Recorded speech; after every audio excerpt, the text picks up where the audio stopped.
इतिहास लिखा है इसमें, कुछ खास छिपा है इसमें। इतिहास लिखा है इसमें, कुछ खास छिपा है इसमें। मर्यादा है, कोई वादा है, विश्वास रखा है इसमें। सात फेरों से मिला ये तो उपहार है, मेरा श्रृंगार है, मेरा श्रृंगार है, मेरा श्रृंगार है, मेरा श्रृंगार है। मंगलसूत्र, मंगलसूत्र, मंगलसूत्र, मंगलसूत्र, मंगलसूत्र, मंगलसूत्र,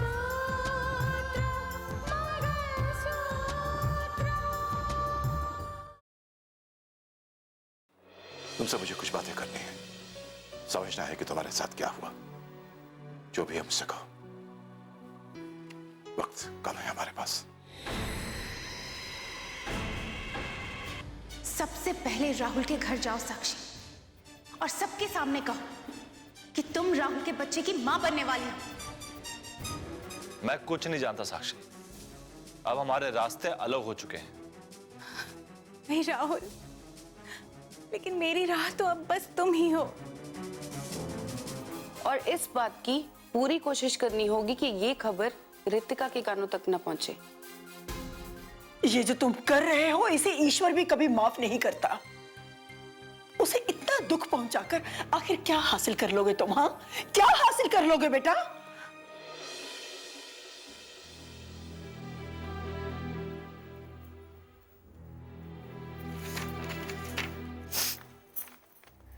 भाभी, मैं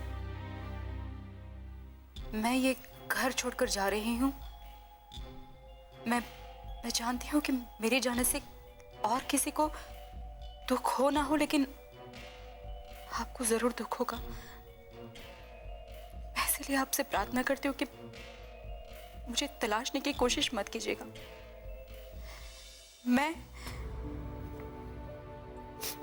मैं किसी के कहने से नहीं जा रही हूँ, बल्कि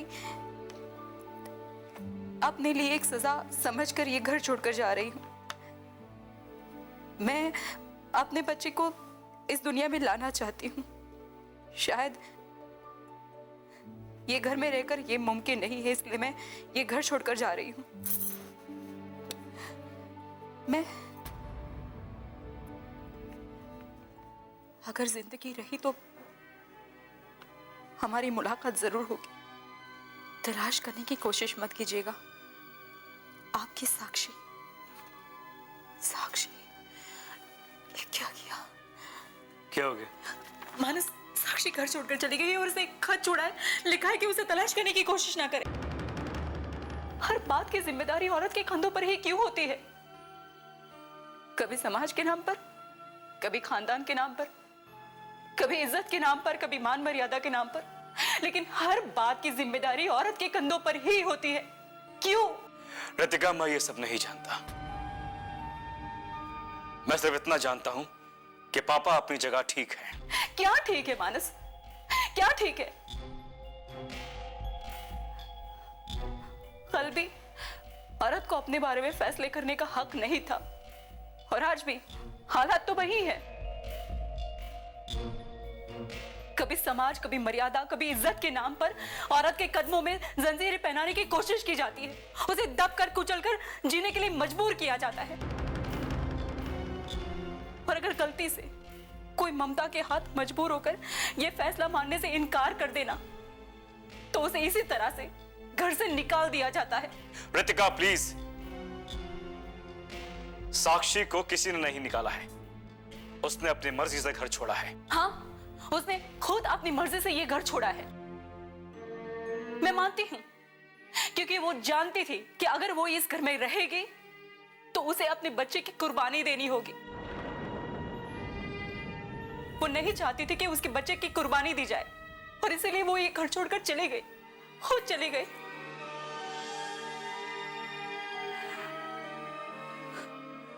कल भी दुनिया जहां थी, आज भी वही है। हालात तो वही है, तो फिर क्यों क्यों नारी की आजादी और सशक्तिकरण पर इतने सारे नारे लगाए जाते हैं? मुझे समझ में नहीं आता है क्यों। आई डोंट नो, मैं उलझ गया हूं। समझ में नहीं आता है कि क्या फैसला लूं। आप क्या फैसला करोगे? आप क्या फैसला करोगे मानस? साक्षी पे क्या गुजर रही है उसका एहसास मैं कर सकती हूँ।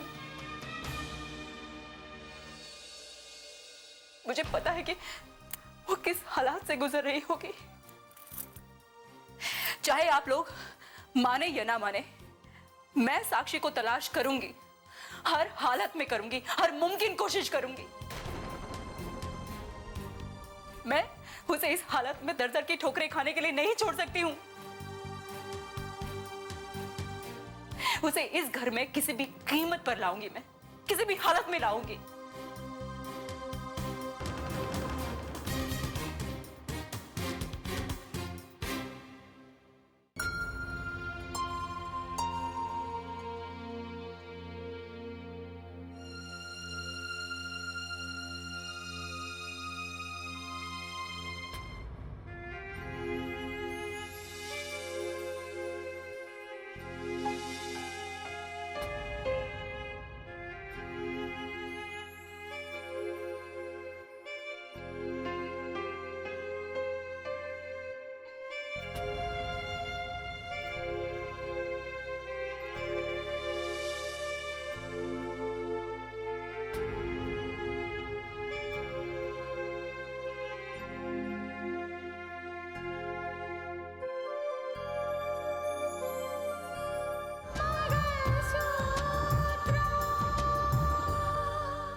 मैं कुछ नहीं जानता साक्षी, अब हमारे रास्ते अलग हो चुके हैं।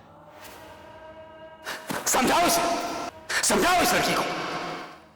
इसकी बेवकूफी की वजह से हमारे खानदान की इज्जत मिट्टी में मिल जाएगी। मैं कहता हूं चली जाओ यहां से। अब मेरा और तुम्हारा कोई संबंध नहीं है। लेकिन तुम्हारे इस फैसले पर मैं उंगली नहीं उठाऊंगा। बस उम्मीद करता हूं साक्षी कि तुम दोबारा इस घर में लौट कर नहीं आओगे। मैं नहीं मानता जो तुम कहना चाहती हो। अपनी कोख में पल रहे बच्चे का नाम लेकर तुम मुझे मजबूर नहीं कर सकते।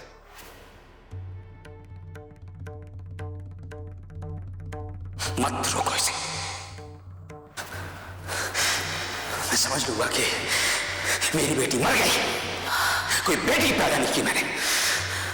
जाने दो इसे, जाओ जाओ तुम। और मेरी मानो तो इस बच्चे से तुम छुटकारा पाओ। कम से कम किसी की दहलीज पर जाकर तुम्हें अपना सर तो नहीं पटकना पड़ेगा।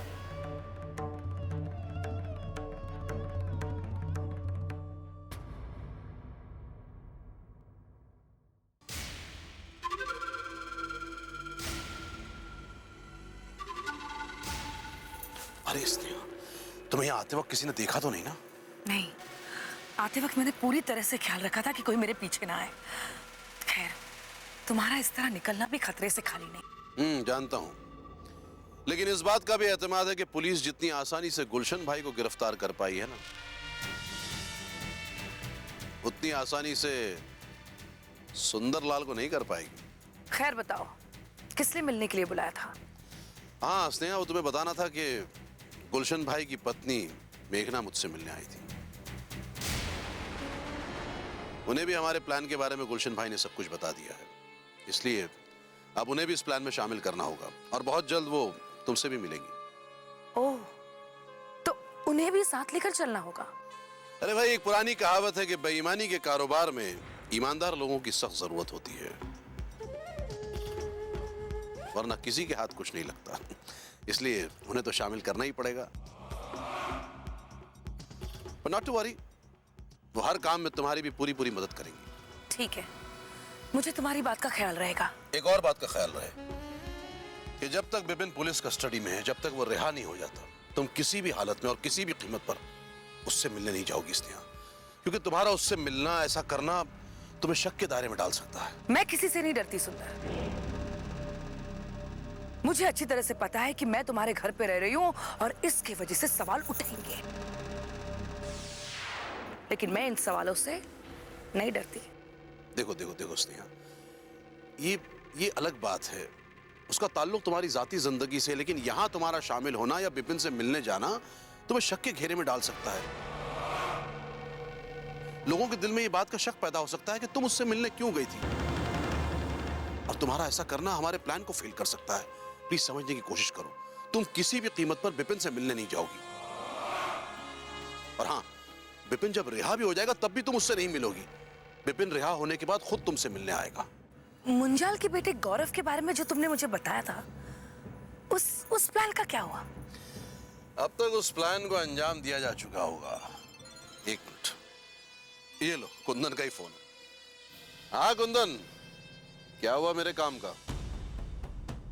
Oh really? हाँ शाबाश मुच्छड़, शाबाश। धीरे धीरे तुम भी काम सीख रहे हो। हाँ शाबाश, good.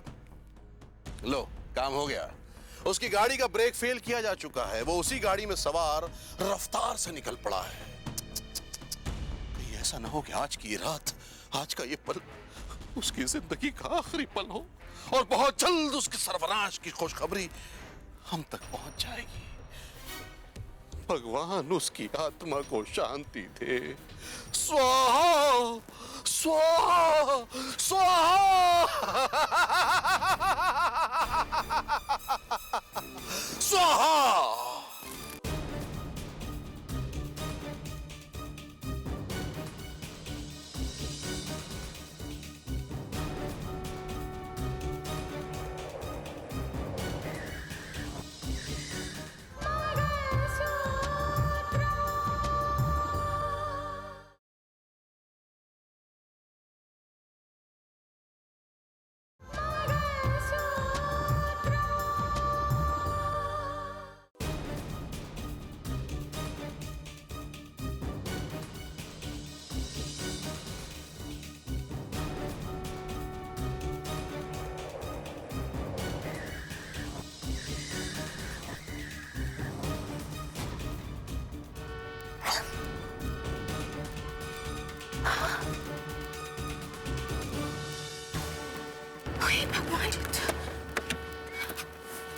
Excuse me?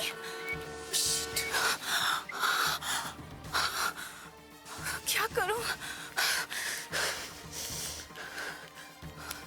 Hello? Hello ambulance? साक्षी तो मासूम है, जज्बाती है, वो नहीं समझ सकती ये जिंदगी की हकीकत। और लेकिन आप सब तो समझदार है, आपने कैसे जाने दिया साक्षी को घर छोड़कर? शायद उसका इस घर से चले जाना ही ठीक था। मुझे यकीन नहीं आ रहा है कि ये आप कह रहे हैं। आप ऐसा कैसे कह सकते हैं पापा जी?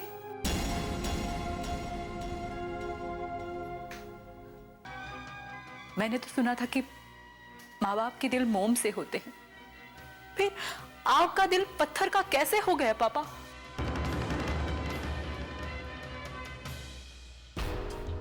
और उसके घर छोड़कर जाने के बावजूद आप उसके फैसले को सही ठहरा रहे हैं पापा? मैं मानती हूं पापा, साक्षी से गलती हुई, बहुत बड़ी गलती हुई, लेकिन उसका जिम्मेदार राहुल था।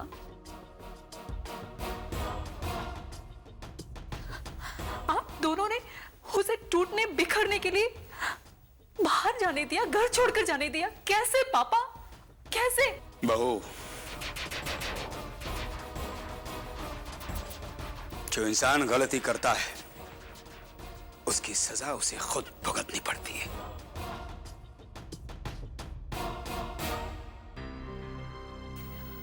ठीक है पापा जी, मैं आपसे एक सवाल पूछती हूँ। अगर आपकी जगह माँ जी होती तो वो क्या साक्षी को इस तरह से जाने देती? वो रोकती, साक्षी को इस तरह से घर छोड़कर नहीं जाने देती। और मानस, आपने भी साक्षी को नहीं रोका, कैसे जाने दिया उसे? मैं तो खुद परेशान हूं, उलझ के रह गया हूं।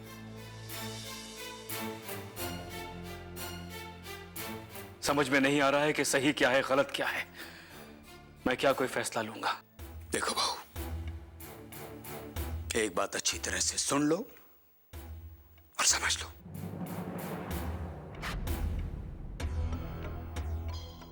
अगर वो इस घर की मान मर्यादा के साथ इस घर में नहीं रह सकती तो इस घर में उसके लिए कोई जगह नहीं। और इस घर से जाने का फैसला उसका खुद का था।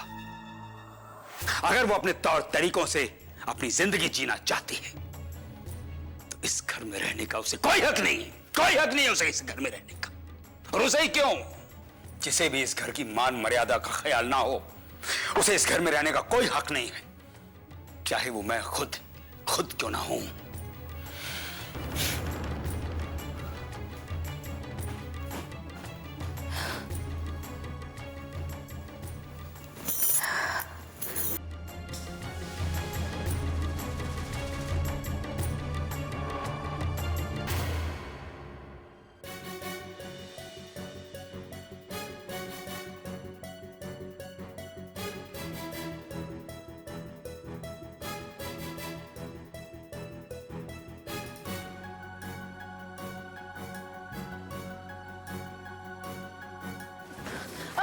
नर्स, डॉक्टर कहाँ है? लेकिन इन्हें हुआ क्या है? एक्सीडेंट केस है। नर्स जल्दी से डॉक्टर को बुलवाइए प्लीज। वो तो ऑपरेशन में बिजी है। इन्हें कैजुअलिटी में ले जाओ, डॉक्टर वहीं आएंगे, देख लेंगे। क्या हुआ इन्हें? डॉक्टर, बहुत बड़ा एक्सीडेंट हुआ है, प्लीज जल्दी से इनका चेकअप कीजिए।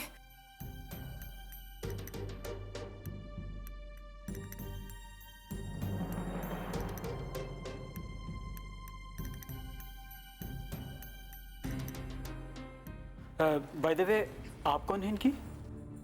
मैं अब कोई नहीं।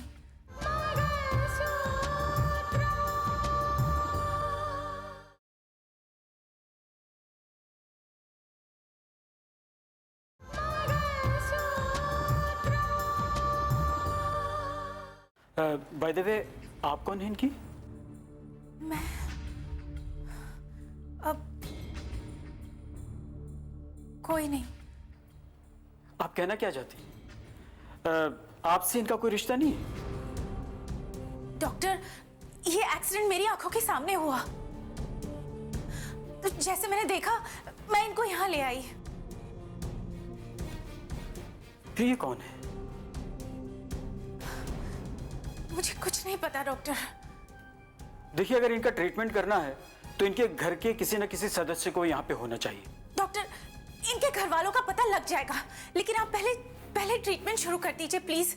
ठीक है, मैं देख लेता हूँ, लेकिन इनके घर वालों को आप यहाँ पे पहुँचने के लिए कहिए, क्योंकि ये पुलिस केस है, कुछ भी हो सकता है। ठीक है डॉक्टर, मैं कुछ करती हूँ, लेकिन आप इन्हें प्लीज बचा लीजिए। देखिए, मैं इन्हें बचाने की कोशिश कर सकता हूँ, लेकिन हमारी प्रॉब्लम को समझने की कोशिश कीजिए। अगर हम इन्हें बचाने में कामयाब नहीं हो पाए तो बहुत बड़ी मुश्किल खड़ी हो जाएगी। मैं समझती हूँ डॉक्टर कि अगर इनका ट्रीटमेंट जल्द से जल्द शुरू नहीं हुआ तो इनकी जान खतरे में है। प्लीज प्लीज जल्द से जल्द इन्हें बचाने की कोशिश कीजिए प्लीज। ओके, इन्हें ऑपरेशन थिएटर ले चलो, जल्दी, हरी अप, कम ऑन।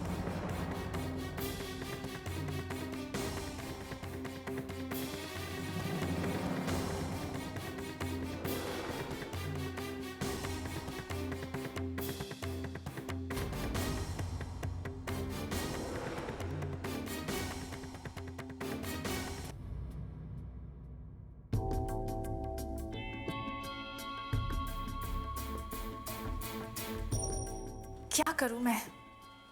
ये किसी अच्छे घराने का लगता है, लेकिन इसके घर वालों का पता मुझे कैसे लग सकता है? क्या मुझे तुरंत पुलिस से संपर्क करना चाहिए? लेकिन इसके घर वालों को इस हादसे के बारे में भी जानकारी होना जरूरी है। कोई रास्ता बताओ भगवान। ये लीजिए, ये मोबाइल फोन उनकी जेब से मिली है। मोबाइल? लेकिन ये तो स्विच ऑफ है।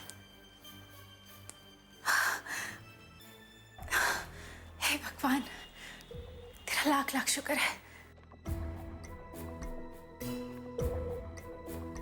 शारदा, मुझे कोई फर्क नहीं पड़ता कि राकेश के पिता मेरे बारे में क्या सोचते हैं। न्याय की कुर्सी पर बैठकर जो गलत फैसला मुझसे हुआ था, मैं उस गलती का प्रायश्चित करना चाहता हूं। मेरे उस गलत फैसले की वजह से एक माता पिता से उनका बेटा छिन गया था। वो बेटा मैं उन्हें दोबारा लौटाना चाहता हूं। शारदा, मैं राकेश को इंसाफ दिलाना चाहता हूं, इसीलिए मिलने गया था उससे। उसने वकालतनामा पे दस्तखत कर दिए। आपसे मिलने के बाद राकेश ने क्या कहा? शारदा, ज्यादा कुछ बात करने का मौका ही नहीं मिला। हाँ, लेकिन इतना जरूर कहा उसने कि उसे मुझसे कोई शिकायत नहीं है। वो एक ATS ऑफिसर रहा है, कानून को समझता है कि कभी कभी गलत सबूतों की वजह से अदालत में गलत फैसले हो जाते हैं। फोन रितिका का फोन है। ये साक्षी के मसले को लेकर उस घर में तूफान उठा हुआ है। हाँ बेटा, बोलो। कैसी हो माँ? मैं ठीक हूँ बेटा, तुम बताओ तुम कैसी हो और घर में सब लोग कैसे हैं? और हाँ बेटा, साक्षी कैसी है?